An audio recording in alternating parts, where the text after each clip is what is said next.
Hey, what's up YouTube? Today I'm going to give you a little tutorial on events. And to do that, I'm going to start you off really basic. So, you see this brick here? When I click it, I want it to turn green. So we're going to pull up the wrench, click on the brick, and then click events. Now, you're going to see this gray box. Don't know if you can see that. We're going to click it, and we're going to click on activate, and it's going to do another drop down to here. We're going to click self, and another drop down is going to happen. And we're going to scroll to set color, and then we're going to set the color that we want it to be when I click it to green. And we're going to, before I do that, I'm going to zoom up into this corner here because I want you to see something. So okay, now you're up there. I'm going to move that out of the way. So I'm going to send, and it's going to start compiling. I'm going to bring it back here,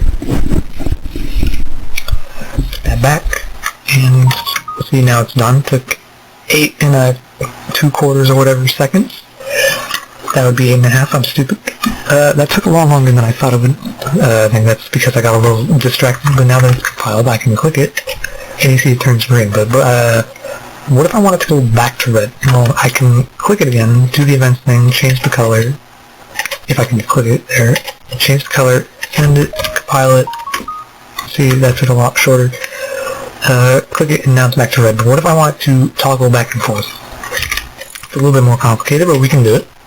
So we're going to change this onActivate self set color to onActivate self, and we're going to scroll down to toggle event enabled. And there's going to be a text box here. Don't know if you can see that. We're not going to talk about that right now. But we're going to go to the left here, and we're going to talk about that. There's a checkbox and a number. The checkbox denotes if the event should happen or not, and the number is what the event is.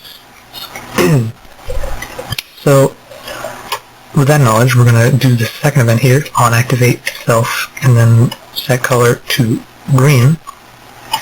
And this next event, event 2, which is the third event, we're going to turn it off. We're going to toggle it off. And I think you see where we're getting at. On activate self, set color to red. And then in this toggle event enabled text box, we're going to type a 1 and a 2, which are the events we just made, the numbers. And what's going to happen is when I click it, the first event is going to happen. It's going to set its color to green, but it's also going to flip everything. It's going to flip the events we chose. So 1 and 2 are going to get flipped on the toggle, so that 1 will be disabled and 2 will be enabled. And we're going to send that and start compiling it. This is going to take a little bit because it's a little more complicated, but so I'm going to play some Tetris. You can skip this bit. I'm not too good at editing, so you can just skip this bit. You can see just the video preview when I'm done, when it's done. Yeah, see you there.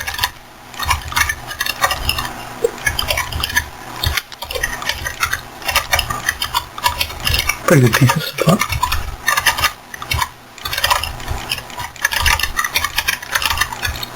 Usually I don't like Tetrises that don't have the hold mechanic, but we're doing pretty okay so far. Kinda weird that I haven't hit a line piece yet. Very weird. Oh, whoops. Oh, it's compiled, so we can stop that. And you can see now when I click this, it turns green, and click it again, it turns red. And those are the pretty basic examples of something much greater. That's it for this example. I'm gonna move on to the next. Hey, so say you wanna play some ball with your friend, but you wanna have something that keeps score for you. You can do that with print increase and print overflow, and I'll show you what I mean by that. We're going to go into events, and then we're going to do the event on ball hit and name brick, and we don't have a name brick, so we're just going to name a brick now. So we're going to go here to this, and we're going to name it digit 1, and this one is, no, we're going to do digit 2. Okay, so now we have these named. So now we can go in here and actually do this. So we do on ball hit named brick digit 1, and we're going to do increment print count, and there will be a text box there that it's just already at 1, so that's fine. And then we're going to go to digit 1, and we're going to go into its events, and then we're going to do on print count overflow, and we're going to do named brick and digit 2. We're going to do increment print count again, and then we're going to send that. And so now we can do this. You can see it's 10. So you can just keep doing this, and you can see it's increasing. And we're just gonna try and see if I can get it to overflow here.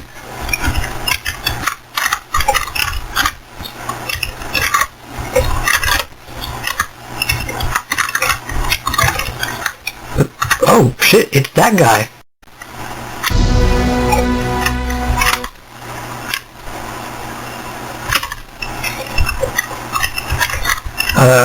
So we're just gonna try and overflow it. That was a good one.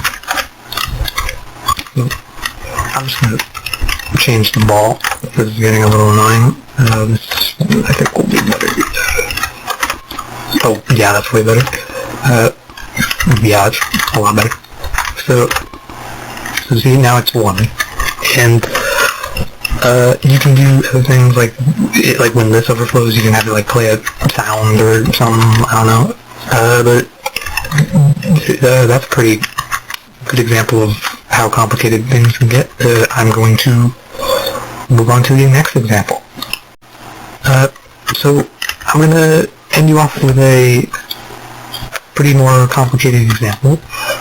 When I step on this floor, I want it to start jiggling, and I want some music to start playing. But when I get off of the floor, I want that to stop. So we can do that by one final trick, which is canceling events. So the first events we're gonna want, I'm gonna start real simple, so it doesn't take too long to compile. So we're gonna do, if I can find it on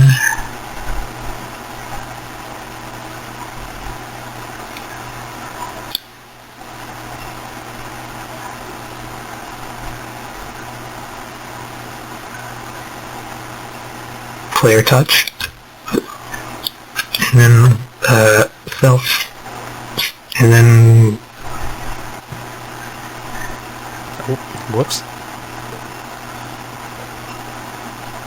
Set color, no, it's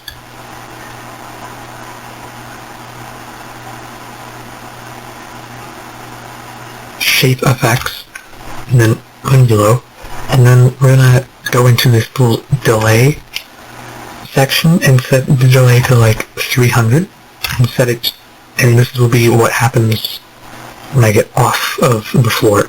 So we're gonna do on player touch again, self, and then set shape effects to none, and then the last event here is going to be on player touch self cancel events.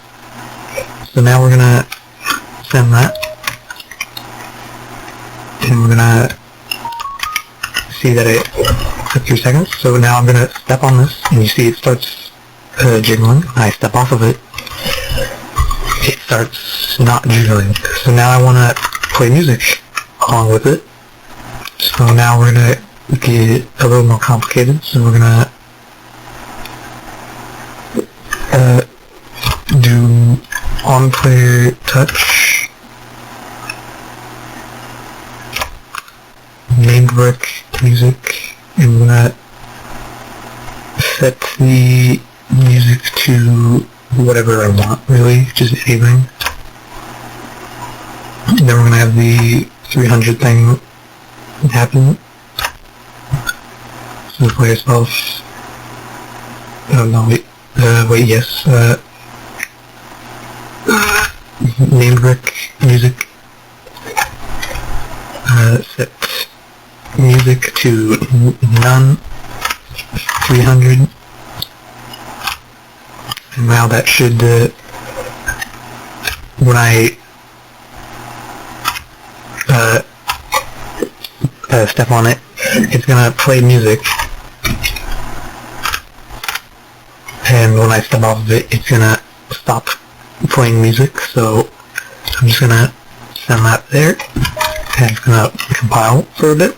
So you know what time it is. I'm gonna just play this for like a little bit.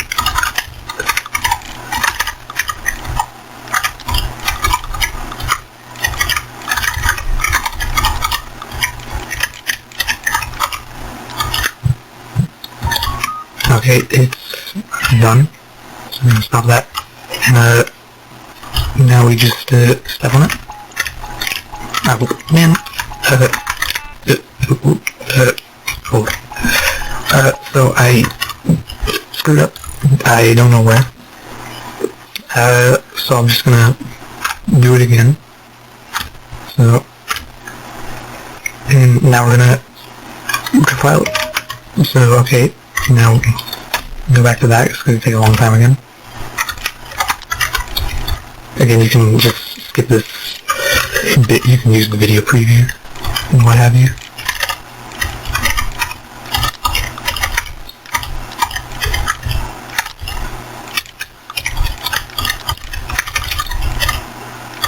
Man, am I playing like Californian Tetris? Where the hell are the straight pieces? Man, this fucking sucks.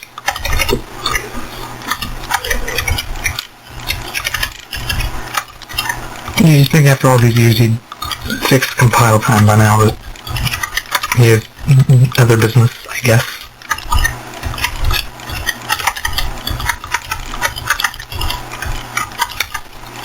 Man, I don't get what's wrong with my game right now.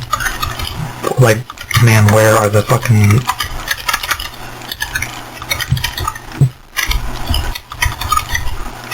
Man, this fucking dude. Okay, it's done now. Now I step on this and the music is gonna start playing.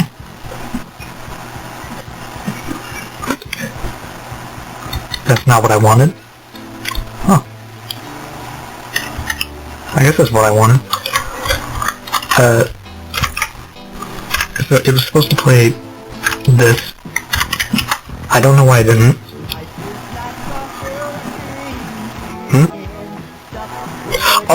Oh, wrong song. Sorry, my bad. So... Life is like a... What? Are you kidding me? He adds that, but he doesn't fix that? Are you kidding me? Oh, that's so fucking stupid, dude. You gotta be kidding me. Oh. I think it was my mom. What the fuck? Oh shit, I gotta like go. Damn, she only got that like 8 days ago. What the fuck? Okay, I gotta go, see you, I guess.